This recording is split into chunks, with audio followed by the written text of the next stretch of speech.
Professor Howard storm एक atheist था। एक दफ़ा वो अपने स्टूडेंट्स के साथ यूनिवर्सिटी टूर पर पेरिस गया, जहाँ पर अचानक उसकी तबीयत ख़राब हो गई और उसको हॉस्पिटल शिफ्ट कर दिया गया। वो उस वक्त बहुत शदीद तकलीफ में था and gradually he realise that he was about to die. उसने अपनी आंखें बंद कर ली और सोचने लगा कि ये तमाम कॉन्शियस एक्सपीरियंसेस का खात्मा है, क्योंकि वो मौत के बाद किसी खुदा, जन्नत या जहन्नुम इन सब चीज़ों पर यकीन नहीं रखता था। उसका ख्याल था कि ये सब अहमकाना बातें हैं और बेवकूफ़ लोग इन पर यकीन करते हैं। लेकिन उसकी तमाम एक्सपेक्टेशंस गलत साबित हुई। मौत हर चीज़ का खात्मा नहीं थी। हॉवर्ड स्टॉर्म को मौत के बाद एक बहुत ही टेरिफाइंग, बहुत ही खौफनाक एक्सपीरियंस से गुजरना पड़ा। एक ऐसा एक्सपीरियंस जिसके बारे में एक किताब में पेशनगोई की गई थी।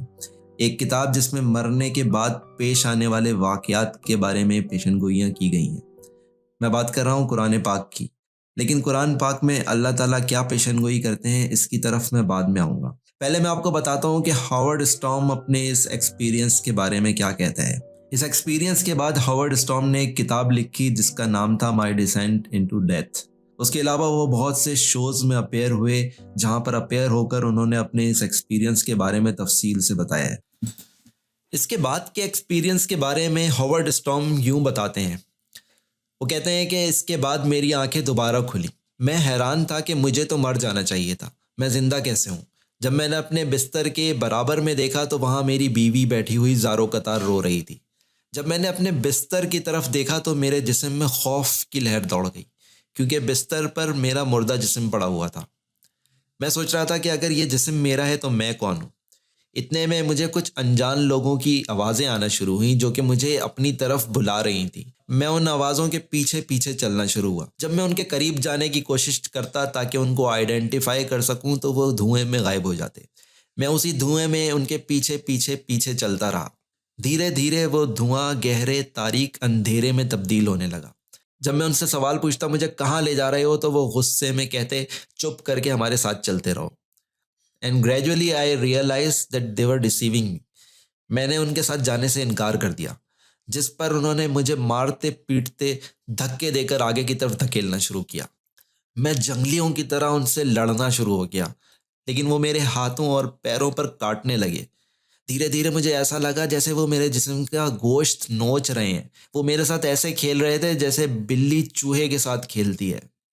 मैं जितना ज़्यादा रेजिस्ट करता, उनका थ्रिल उतना ही बढ़ता चला जाता। मेरे खौफ उस वक्त अपनी इंतहा को पहुंच गया जब मुझे लगा कि उन्होंने मुझे ज़िंदा खाना शुरू कर दिया है। मेरे जिस्म में रेजिस्ट करने के लिए भी जान ख़त्म हो गई और फिर मैंने रेजिस्ट करना भी छोड़ दिया। दोस्तों, इस तमाम एक्सपीरियंस के बाद भी हॉवर्ड स्टॉर्म जिंदा रहा। जाहिर है वो जिंदा रहा तभी उसने इस तमाम एक्सपीरियंस के बाद ये किताब लिखी और मुख्तलिफ इंटरव्यूज़ में अपेयर हुआ, जहाँ पर उसने अपने होने वाले इन एक्सपीरियंसेस के बारे में शेयर किया। शायद आप ये सवाल पूछें कि ऐसा कैसे हो सकता है, वो तो तकरीबन मर चुका था, तो इंसान मरने के बाद कैसे दोबारा ज़िंदा हो सकता है।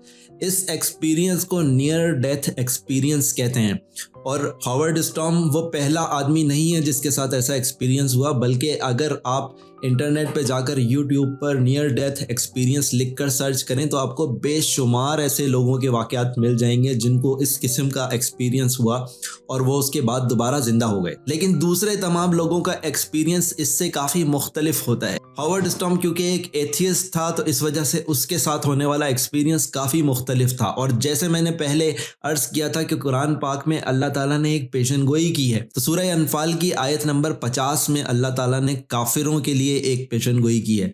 ज़रा इस आयत को सुने और इसके तर्जुमे पर गौर करें कि यहाँ पर अल्लाह ताला क्या फरमा रहे हैं, और उसके बाद देखें कि हॉवर्ड स्टॉर्म जो कि एक एथियस्ट था, क्या उसको बिल्कुल यही एक्सपीरियंस नहीं हुआ जैसा कि अल्लाह ताला ने कुरान पाक में इरशाद फरमाया है। और काश कि तुम देख सकते जब फरिश्ते काफिरों की जान निकालते हैं, उनके मुंह और पीठों पर मारते हैं और कहते हैं कि अब आग के अजाब का मज़ा चखो।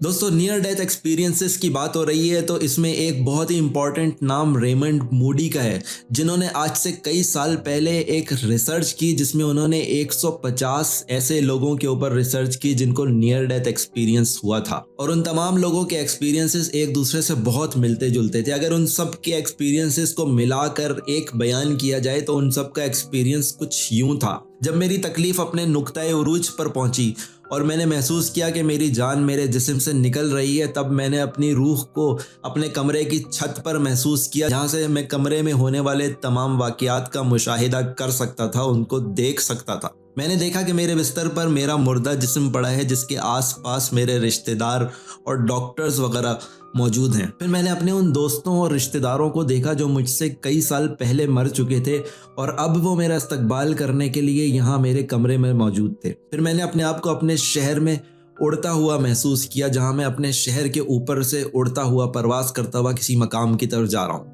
फिर मैं एक अंधेरे टनल से गुजरा, एक गार से गुजरा जिसके दूसरी तरफ रोशनी नजर आती थी। जब मैं उस टनल के दूसरी तरफ पहुंचा तो वहां एक बहुत ही मेहरबान एक ऐसा वजूद नजर आया जिसके जिस्म से नूर फूट रहा था।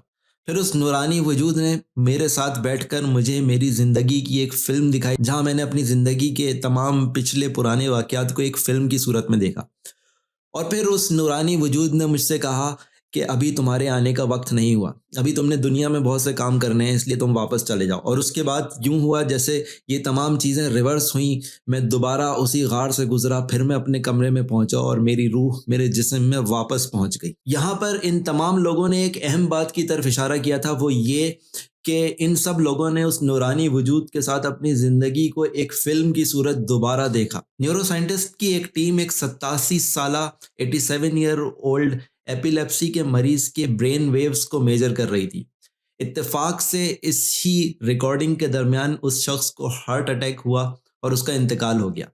तो एक्सीडेंटली साइंसदानों को यह मौका मिल गया कि उन्होंने एक मरते हुए शख्स के ब्रेन पैटर्न्स को रिकॉर्ड कर लिया।